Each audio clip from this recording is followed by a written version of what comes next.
What's up? Welcome to the Confluence VC podcast. This podcast is meant to give you a personal glimpse into the next era of investors and operators.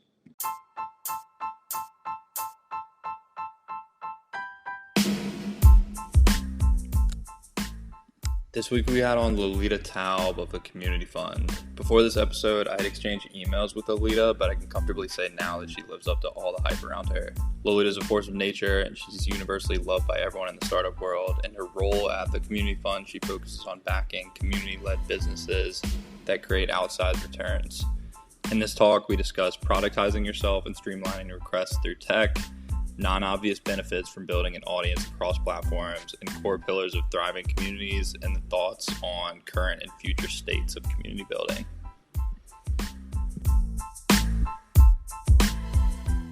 I'm really excited for what you guys are building at Confluence and excited to be here. For sure. Yeah, we're excited for what you're doing as well. I just got an email about this new community thing you're starting. We're gonna have to dive into that maybe as well. Yeah, you got Luma. Why'd you choose Luma over everything else? It's just so simple. Literally allows you to create your profile and you don't have to, figure out like some donut matching thing. People need to be proactive in an engaged community. And so I think as community builders, we need to give our community members the tools to be the best members they can be. And for me, that's saying, hey guys, this is all about you. I need to actually step away from the middle. You guys share your information. I'll bring some sort of space where it's easy for you to find each other. And then you need to take action. You need to give to the community and you need to reach out to the right people. Be really thoughtful with a give first approach. And Luma allows that to happen. I don't know if either of you guys have joined, but sent out invitations over the weekend and there's 1,300 now and we're super global. I did not realize there's someone in Mongolia in there. That's awesome. You can literally just type in keywords and find people that can help you out and you could just DM them.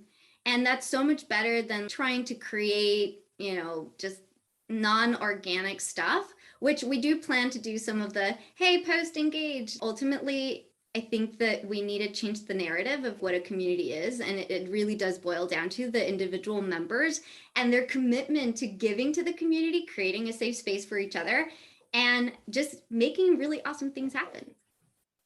Damn. Agreed. I feel like we got to switch over to Luma now.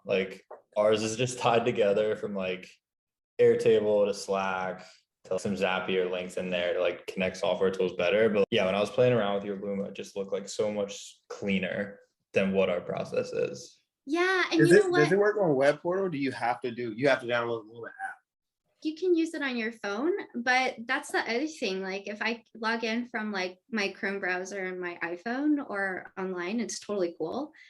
But if you don't have an invite, I'll make an exception because I only sent invites to my newsletter subscribers because it was a show of appreciation for folks that have been following the journey. I have the invite and it's literally one of my tabs to fill out that questionnaire right now. There you go. And then you can see all the wonders. And by the way, this is a really hot startup. I love working with Victor, who's one of the co-founders. And I love his approach to things. And it just makes sense. It's clean, minimalist, and just takes out the noise, which we're all drowning in, right? There's so much content and people and connections and everything. Why not have something nice that's not stressful to look at? Y'all pretty much done with almost all social platform right now. So that will be nice. That's a really nice addition to the world. Yeah.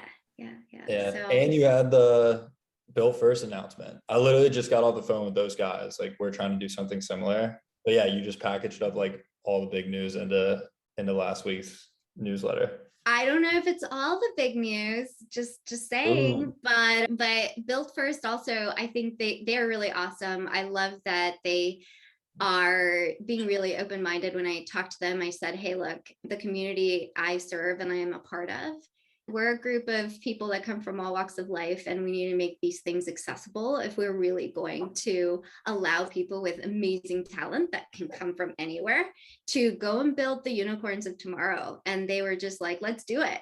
And I said, awesome. I mean, look, Are you- I think are this you is the world investing? we live in.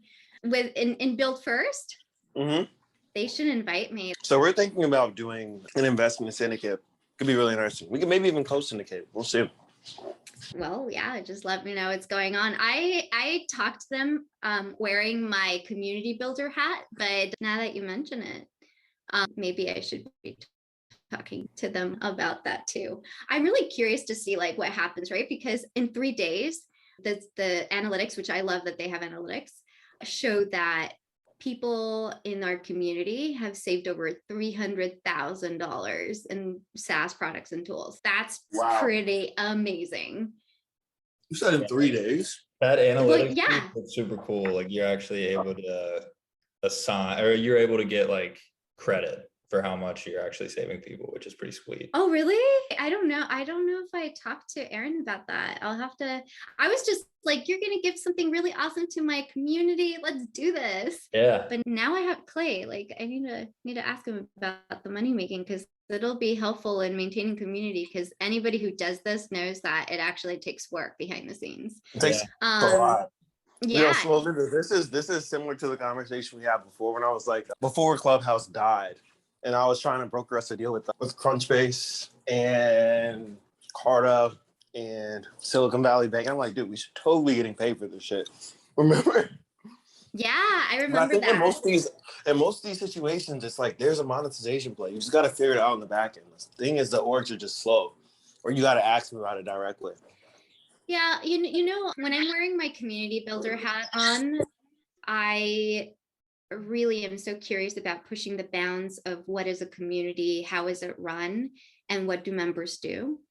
And so the monetization of it to me is secondary, and it's only even like on the list because I really cannot do it all, and I am working on, hopefully at some point I could bring someone on full time, but right now I'm working with RJ, and he's my contractor, and we are partnering on all these things for a few hours at least of his time. And so for me, for the community in particular, it's all about just making it sustaining, and also promoting that, like, all the stuff that we do, content, you know, witty one-liners, they take a lot of work, and there's a lot of work that goes behind the scenes to be consistent, to answer questions, to deal with, you know, troubleshooting stuff. It's a lot. But wow, is it so amazing to see, like, literally, I don't know if, and I just shared it in the chat too. I'll share that other link. This morning I woke up and I was like, look at this map. There's bubbles everywhere, and the bubbles represent people, right? And I'm just like, there is someone in Namibia. Amazing. And it's just, this is how we do it, you know, like this is what we're doing together, which is even more exciting. And I think people often are like, Lolita, you're so amazing. And I'm like, it's all of us, guys. Like, yes, it's true. I am amazing. Thank you.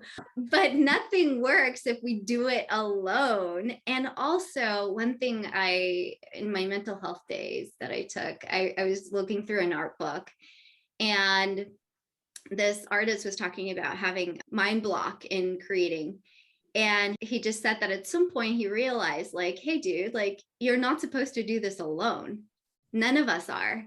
And although he was talking about art, we all need help, and we can't get anywhere without each other. I'm reminded of this study I read in Harvard Business Review, where they talked about how, I think it was HBS, maybe it was something else. Anyway, but I read this study where lonely ants die faster. And I literally think we're like little ants that are helping in the community. And we're so much stronger than we think, and we're even more impressive altogether. But ultimately, it does boil down to little individual ants building this ant hive, or it's not an ant hive, an ant Colony, I think. Colony. Yeah. And then it brings me back to Bug's Life, right? Where they're really like, think about it, like that's our life. Did you guys watch Bug's Life? Or am I the only one? Yeah. Okay. You know how like the little ants are like, we must do this, swim our lane. And I'm like, no, guys, like you do your thing and we're really powerful. And then the grasshoppers are like, you have to give us everything. And everyone's like, okay. And it's like that moment in time where no, like this, we are special individuals and we can support each other and do our thing and take over the world and make it what we want it to be and make a lot of money and have a good time together. 100%. Well, look, I'm sitting here and I'm thinking about how we've actually already produced a decent chunk of content if we were like on the podcast flow. So we should edit this into the podcast now. But that being said, we should like officially start so that we don't lose any more gems as we chat. I don't think You down? there's any. We're recording. Well, that's what I'm saying. So this is the first time we've ever naturally transitioned and like talking about the like super dope shit that should just be presented by conversation. Yeah. So let's edit this into the podcast and then start also. Yeah, let's do it. Okay, world, Confluence friends, everyone else who may hear this, sending love to all of you all. We have a very special friend with us here today who's an OG in the VC and general community building space, Lolita Taub. And before she even says anything, I just want to thank her for being like a good friend as we've been building and being someone who we check in with to make sure that like our like internal compasses are right from a moral standpoint and from just like where we think community is heading as a whole. That, Lolita, please say hello and give us a quick overview of who you are. Sure. Well, thank you so much. And that moral compass, I feel real special there. I don't know if I'm exactly perfect on that realm, but I will say that I love how Confluence is being built and the leaders behind it. The authenticity is palpable. So props to you guys and thank you for inviting me. A little bit about my background. I'm first generation Mexican American. I grew up in poverty. And as it turns out, being community oriented tends to be a pattern in people who have come from very little to nothing. And part of it is survival. And I think community didn't think about it that way growing up, but certainly helped with things from food to shelter to not getting shot by a gang in South Central. So anyway, Mexican American. And I came out of, that part of my life and out of being poverty because of tech. And so I've been in tech for 15 years plus probably now. I started off in corporates working at IBM, Cisco, and a supply chain planning strategy change consultant from public sector to commercial sector. Then the core becoming a sales leader, sales executive, VP, and so on. So I went from corporate to startups and then venture capital. And I am currently VP of Corporate Development for a Series A startup and co-founder and general partner at the Community Fund, where we invest in community-driven companies. That is a gorgeous background. I did not know that you grew up where you grew up. And, yeah, West Side. Yes, ma'am. And you're actually right in the point around people who are from lower socioeconomic backgrounds being more centered towards community and giving. Interesting how that is. The opposite of abundance creates people who are more generous. But on that note, you have created one of the only funds that I know of that's actually community driven and actually generous. Would you like to tell us a little bit more about the community fund and your role and vision and all those types of things? I love talking to you because you're so generous with your compliments. The Community Fund, we're a $5 million institutional backed seed stage venture fund. And we're out here, although we're generous, we're looking for outsized returns. And we just happen to think that this approach, being community driven internally, as well as investing in community driven companies, is the way to achieve that. We believe that the next wave of unicorns will be community driven, and we're backing them. Brilliant. Are there any sub verticals that you are in particular or particularly interested in, either in previous investments or going forward? I think if you're in venture capital early stage, you have to have a curious mind and see what's going on. So there's definitely so many things that are interesting. And when you take a lens of community-driven thesis, really you see opportunity across all sectors, because in the industry, in our business world, we haven't really given it its due place. in terms of how important being customer first, community first is, and the impacts that it can have on a business. So across the board, I love seeing it all. We are 13 partners at the community fund, and each one has our own areas of expertise and areas we invest in. So we have a pretty complementary coverage there. For me personally, I am really interested in the creator economy, future of work, and fintech. In terms of what areas I'm super excited to do a deeper dive in is Latin America as an emerging market. There is just so much opportunity out there. Agreed. One of my first ever investments just was voila out in Latin America, the neobank, and they've just been crushing it now.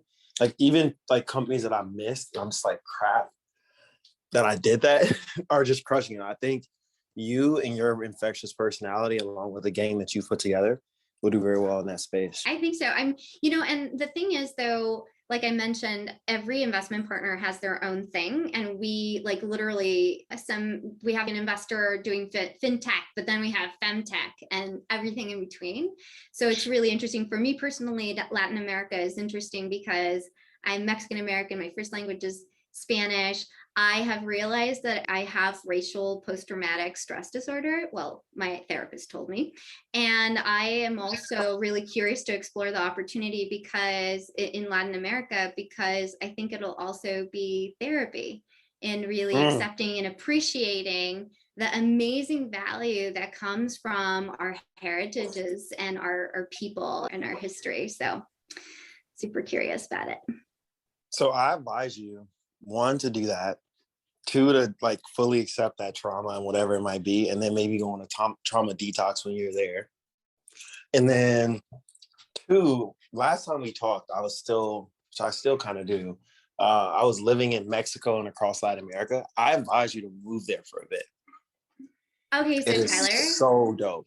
I guess everyone can know, but I have been planning, let's see if I can make it happen, an entire year living as a nomad in Latin America, hitting up all the LATAM hotspots for startups. Ooh. And finding those unicorns and investing in them. So this is in the cards. Hopefully, fingers crossed, knock on wood, all goes well. That's part of the plan. I don't know when I would start yet, but in terms of there being real opportunity and wanting to really do it from like a business perspective, but also a personal one as well, it's all there. Well, I literally just finished a year doing that, but not investing in Latin American startups. If you need any tips, let me know. I will. Okay, I'm going to reach out to you. I'm so excited. Hop on the nomad train. I feel like everybody now is doing that. Like Tyler and I've done that now for the past 12 months. It gets a little exhausting after a while, but highly recommend it. Yeah, try to go places 2 months at a time. Yeah, I was actually thinking quarters because that's how my salesperson brain works, but we'll see. We'll figure it out because honestly, I think I need to keep tabs on what's happening in the market and in the world and with COVID. And so I definitely want to be safe and have a sufficient amount of time to create connections and build community and exchange ideas and find those unicorns too.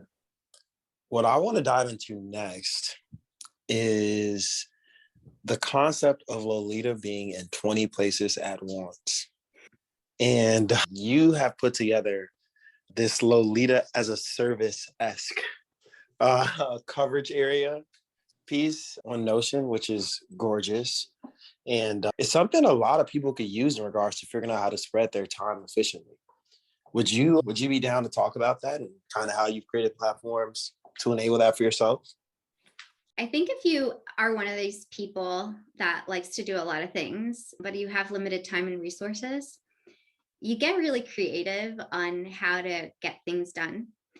And my motivation along my path has always been to bring people up with me and share what I find, whether it's ideas, content, or tools, or capital, or whatever it is, community connection. And with that as the North Star of really living a community-driven lifestyle, I guess you can put it, I've thought of how can I scale myself, because I have to do my day job and I also run a fund and I also XYZ. So as I've had time to think through, or as people just bombard me with requests, I find the patterns of how I can be useful, how I am useful, and what kind of no code can I use to scale the same request over and over again. And I tweeted about it the other day. I think everybody should learn how to do some no code, not for the sake of building, but really thinking about what are you trying to do and how can you enable something quickly and scalably. And so I've definitely used Notion, Airtable, Zapier. There's something else we're building in the background, maybe last related, who knows? But that's really been the point. And it's kind of been something that's evolved organically. There wasn't some sort of massive plan.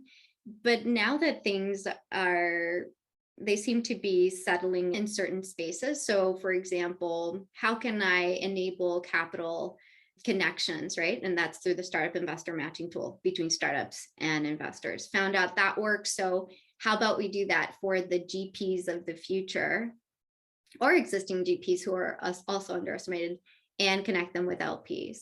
And seeing the startup investor matching tool get, I think we're at 33 checks in a little bit over a year at a value of over $4 million, 4.2, I think.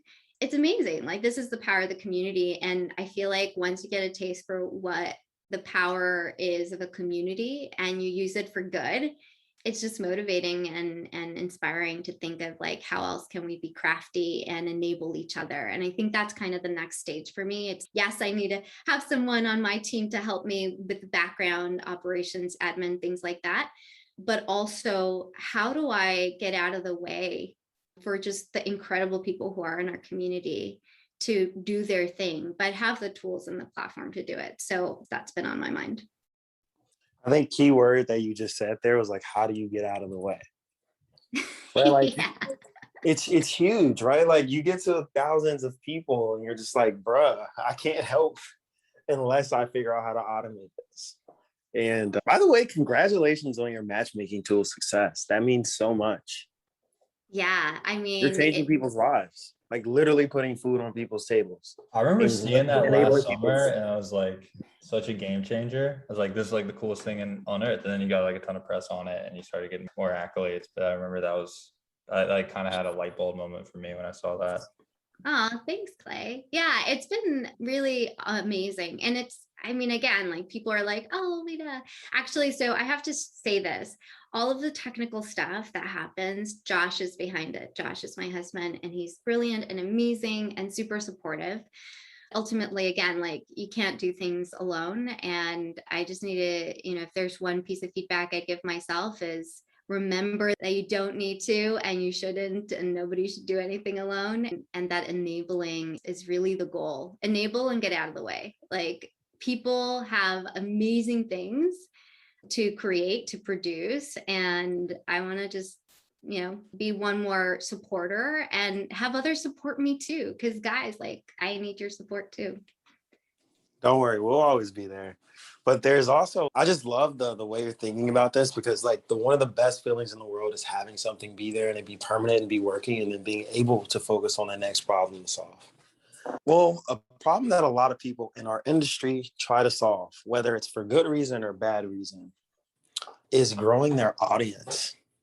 And it looks like while you've been relevant for a few years, over the last year or two, you've kind of exploded across platforms. And like, we know, me and Clay know, like, the work that it took behind that. Yeah. For sure. like only a fraction of it at that, Like, our plight is completely different, but I've talked to you about your hustle and like been on platforms with you where we discuss hustle, and like, I know it's there. But I would love for people who probably weren't live on our Clubhouse or something like that to kind of get a feel for what that's been like. And maybe even some of the non-obvious benefits of the plight and upside. Yeah, I think, again, I have to go back, and this is something that when founders and just ecosystem members like reach out and they're like, I want to build a community, I want to build my audience. And I'm like, okay, well, first thing is the core of it, no matter whoever's leading, needs to ask themselves why. What is the purpose of this? And for me, my motivation is to support underestimated founders, funders, and friends, because it takes an ecosystem. You can't just do one part. But I can't do it alone. And so just spreading what I believe in and what I find consistently is at the core of how I've approached things.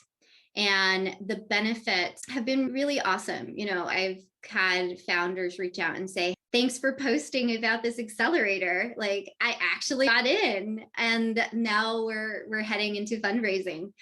And that's been super amazing. And then, you know, watching, like I said, the millions of dollars that have been invested in founders through the Startup Investor Matching Tool. I recently partnered with the RAISE conference, which is the biggest fundraising conference for general partners, so venture capital fund managers, and to give fellowships. And so I was able to award 11 fellowships to underestimated GPs. And, you know, this happens because you're putting out the word, like what you're about, and you can't bullshit it. Like, you got to say what you're about, and then people will want to partner or do stuff. And those are incredible benefits on both sides. One is it's amazing to be able to open doors for others, and then for them to open doors for you. And for me, that has meant really learning more about the needs of the people that I serve, my needs, and what we can do in the middle to support each other. And so I couldn't be where I am without the support of the community, and we all make it work together. So I'm super grateful. And I sometimes serve the leader hat, and others just a typical member who's just like, you know, hang out. True that. Yeah, I think the benefits are countless. And I don't know, for you, like, I think you're evolving into one of the figureheads or top faces in VC. And I definitely want to keep giving you your flower. I'm aiming for the Midas list. So just keep helping. You got to say aiming for the top of the Midas list. Aiming for the top, number one spot, right, Tyler? Exactly. You're going to help me get there. Yeah, let's co-invest on a few. I'm happy being number 2. I want to build companies, so hopefully I get you there by you investing in my companies. Let's do it. But that said, we're now on to new accolades, and you've mastered the art of community building. So we're very curious as to your thoughts on the current and future state of online communities, and really how that impacts both investors and founders. And after that, I'm going to ask you the big what's next question. But it seems like we kind of just said. I will share some stuff. For the rest, you'll have to follow me to find out at Lolita Taub. All right. No, I thank you so much again for the kind words and community building. Honestly, if anybody says this is how it is, here's the blueprint, don't believe them, because community building, community-driven companies, it's evolving and it's becoming more and more important. We just finished talking about really community building at its core, like how we foundationally think about it. When we talk about community-driven companies, it takes on a different level and a different approach and lens. So part of the reason why we're investing at the community fund, why I invest in community-driven companies, is because I believe in the power of the people, but also because it's an amazing go-to-market strategy. As I mentioned, I come from a sales background, so I want to know things are going to make money and how they're going to make money and what's that differentiation moat. And being community-driven certainly helps. And for those of you who haven't heard me define community-driven, for me and for us at the Community Fund, it's really, do your customers identify as members of a community? Number 2, do these community members have a space to create value for each other? And number 3, are they kicking off your marketing and sales flywheel? Those are the elements of what we think of as community-driven companies. And so very much a go-to-market business strategy. The benefits of this strategy are not just that you get a go-to-market, but communities have shown to increase retention, lifetime value, sales leads, because you get this organic word of mouth, margins, right? Because if you're getting people to talk about your thing, then it costs, you don't have to pay those dollars to Google. Or maybe if you do, maybe it's less. There's a sticky factor, right? Because it's not just some number, some product, some service. There's an affiliation and identifying with a company. It's also really difficult to replicate building community. So it becomes a moat. And, so many of us, like the first thing any founder does early stage when they get capital is, I need to hire. And so what better than to hire people who really believe in your company from your community? So these are some of the benefits. Also, again, it decreases your customer acquisition cost, churn, marketing spend, etc. And then in terms of like, how do I see this shifting in the space, this being community-driven companies, I think becomes more ubiquitous. What will change though is that the real will separate from the not real. And what I mean by that is there's such a huge level of authenticity that needs to come from this community building. And that is something that can be an illusion of authenticity can be kept up for a temporary amount of time, but the good ones will separate from the inauthentic pretty quickly. I do think that I already started seeing it actually, like we launched the community fund last fall and everyone's like, what's community driven companies? Like, oh, that's like really fluffy stuff. And then all of a sudden you see Reddit and Airbnb and like Peloton, all these like community driven companies that are unicorns. And everyone's like, I invest in community driven companies. Do you? And so you're gonna see Lead the sheep. Yeah. So, But no, you're right. I think community is an incredible defense mechanism, lowers all the types of CAC, churn, etc. that you need, and just generally is a smart thesis. It's not like the most complex thing. I don't know why like investors tend to just point their nose up before their success and then down as soon as there is, like to a point where they're just like stuck.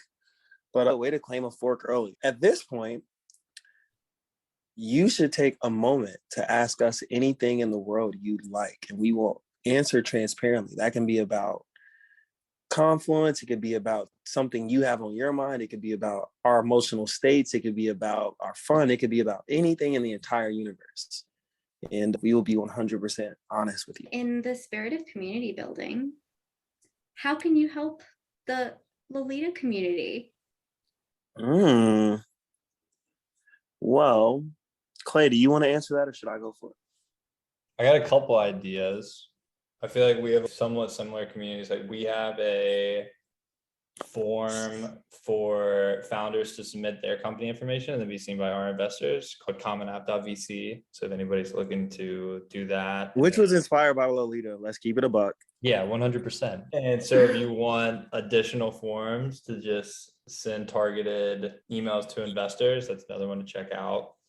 We have a couple pieces of media, like this is one obviously, where we highlight and talk to people 10x smarter than ourselves and package up those lessons into bits of advice and then resources for founders and investors alike. You know what, Clay? I have an idea, and this one's the low-hanging one, and we can keep brainstorming, but I think a good idea would be to do an event together with the community, and we'll talk about some sort of topic that's relevant to everyone, teach them some stuff. Like you guys can talk about running a media-driven fund, and because there's so much good stuff that you guys are doing and how you're doing it, or it could be another topic, but invite the community to listen to you. We can do a Q&A, and I think that could be value add on all ends. Yeah, let's do it 100%. I mean, I feel like we have like so many different ways we can work together, but that's like, I was thinking about 50 ways off the top.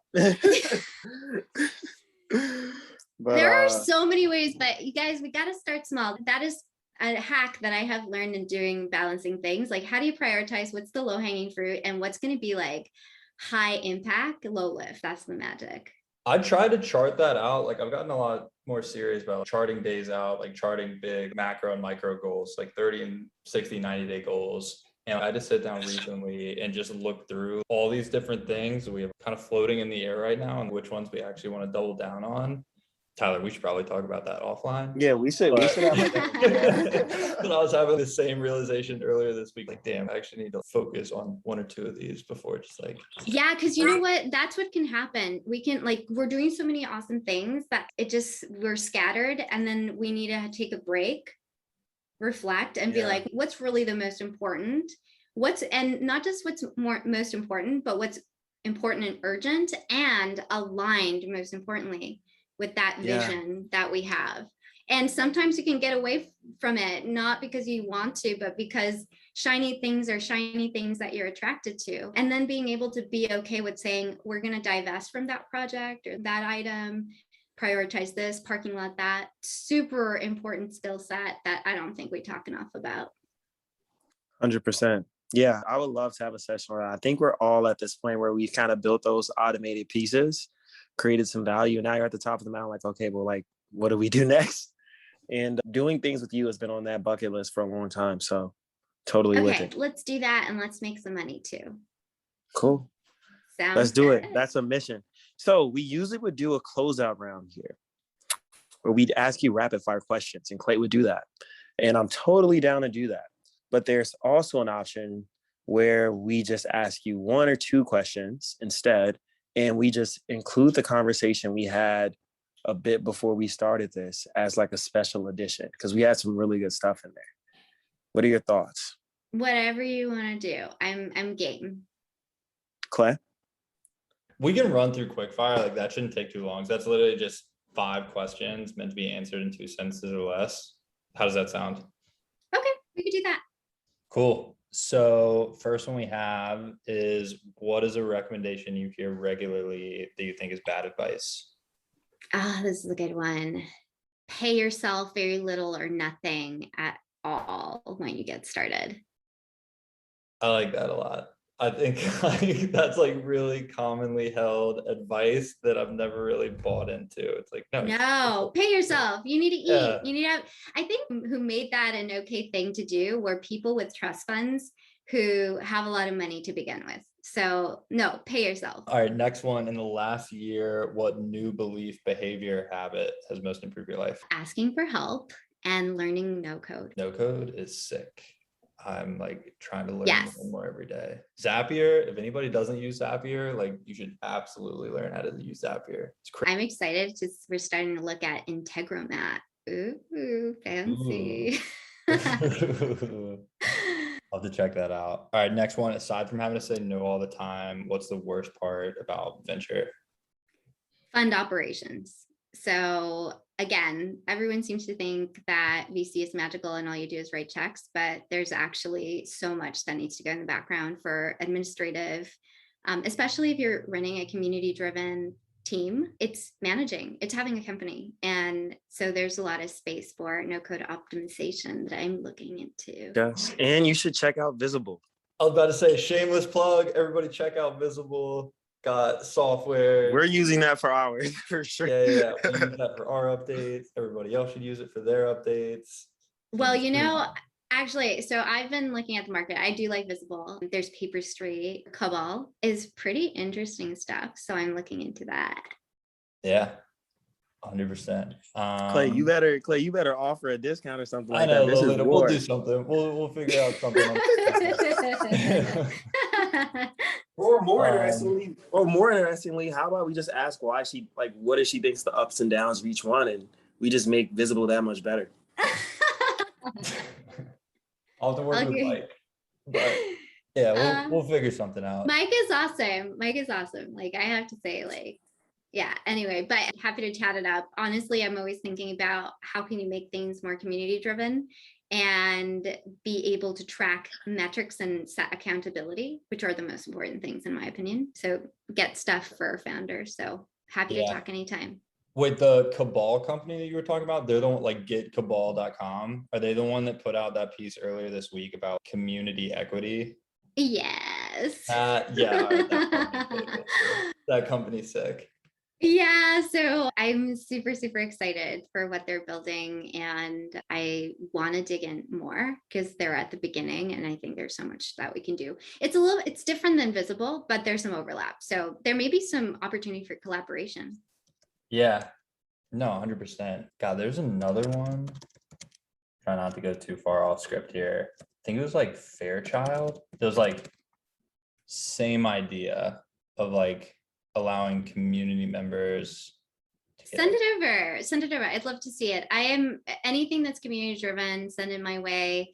I believe that there's a handful of us that are crazy community people that are going to reimagine and redo the venture capital world with a community driven lens. And I'm all about it. Yeah, no, 100%. So it's called Fairmint. I'm going to put it in the Zoom chat so you have it. But anybody else listening? So No, completely off script here. Yeah, my bad. We got two more. So best piece of advice for junior VCs or those aspiring to break into venture? Yeah. So follow people who want to help you. Those of us with resources, programs, knowledge. I'm at Lolita Taub, and I'd also recommend for aspiring VCs to check out HBC. Do I have it? Right. HBCU VC. I'm actually a professor there. HBCU VC, yes. Oh, really, Tyler? I love everything Hadisha is doing with the team. I'm just a little dyslexic, so sometimes I forget my acronyms. But No, it's long. It is long, to be fair.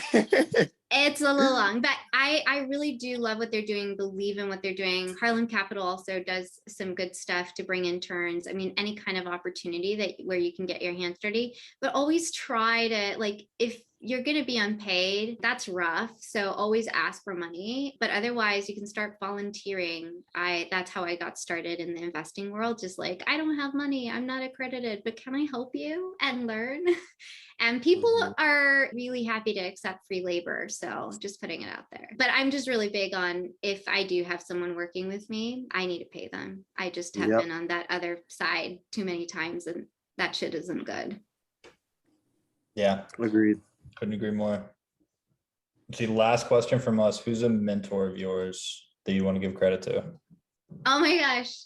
I hate this question, but I love it all at the same time because I don't have just one. Of course, like, it's like the whole community is my mentor. But if I have to shout out some people, Eric at Hustle Fund, Mac at Rare Breed, Yvonne and LaDante at New Age Capital, they're super awesome. You guys should check them out. All the homies, yes. Samara at Chingona Ventures, Miriam at Lulu, Sarah at Recast, Fund of Funds you guys should follow and collaborate with, by the way. Malin at Operators Collective, Arlen at Backstage, Charles at Precursor, Mark at Upfront, and then most recently I made really good friends with Beto at Joseph Advisory, and he's just been like life-changing. And everyone else who like DMs me comments and feedback and like shares the good stuff, but also says, hey Lolita, you can do this better. There's an optimized way of doing this. Have you thought of using no code for this? I love it. Thank you guys. You guys are like my coaches too. So thank you all, and thank you for hosting me today. Thank you. And I always come in and sneak one, which is not a real question, but a request for you to request us to have people on the show. Who should we have? Any of the people I just mentioned would be amazing. Well, let us know. And if any of them are interested, we'll have them with no questions. Most of the people in there like are either great friends, or if you say that they're great, they're great. So let us know. Sounds good. Well, thank you guys. It was really fun. Thanks for keeping it real, and we'll be in touch. Thanks, Sean, Lolita. same to you always. Bye, guys. Later.